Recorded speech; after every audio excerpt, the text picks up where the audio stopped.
大家好，我是老李，今天和大家分享一下如何去除照片上的人物。在这里呢，我和大家分享两种去除人物的方法。我们先采取第一种方法，把人物去除。我们在左边的菜单栏中选择套索工具，把人物框选出来。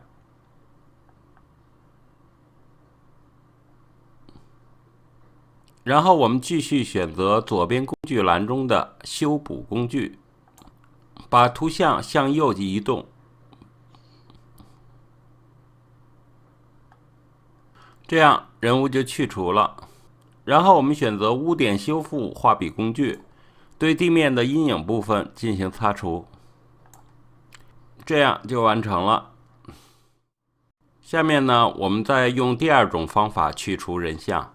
第二种方法呢，我们是利用自动填充功能来去除图像。我们像刚才一样，也用套索工具把图像框选出来。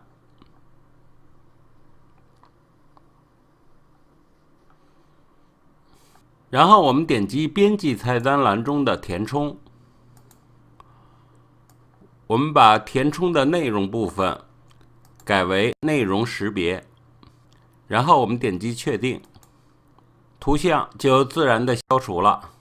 然后我们同样用左边菜单栏中的污点修复画笔工具，对地面上的阴影进行涂抹，这样效果就完成了。这就是我今天和大家分享的去除人像的两种简单的方法。感谢大家收看，我是老李，我们下次见。